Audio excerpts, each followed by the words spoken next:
There's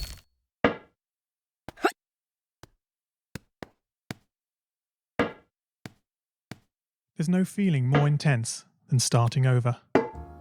If you've broken your Scratch project moments after you've shared it, as I have, or you spent hours working on a project only to notice too late that one of your sprites has unexplainably gone missing. If you've made use of that difficult-to-name thing of thing block within the sensing category, amazingly useful but capable, due to a Scratch bug, of leaving you crying as it dumps all your scripts in one big unordered heap. If you've made real progress coding a game over the course of the week, only to come back the next day to discover you weren't even logged in, nothing has been saving. Starting over is harder than starting up.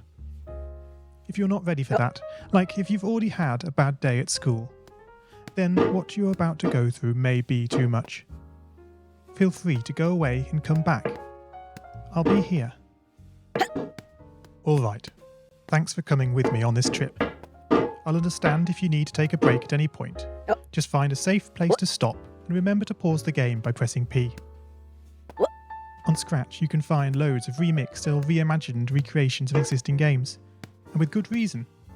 George Bernard Shaw said, "Imitation is not just the sincerest form of flattery, it's the sincerest form of learning."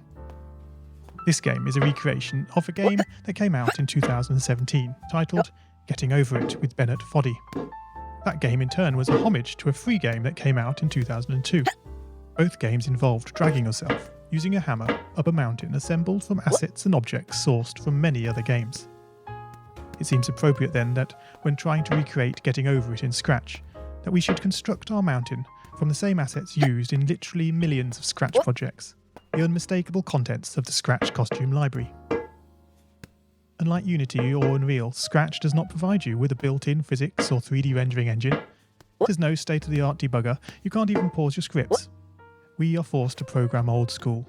Our experience capped at 30 frames per second on a 480 by 360 pixel stage. But these very restrictions force us to experiment, to think out of the box, to grow as developers as we become masters of all things Scratch.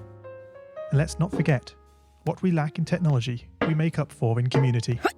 This fantastic bunch of budding software engineers, building, learning, creating, playing, remixing, as diverse a group of people as the very Scratch assets we now so skillfully attempt to ascend.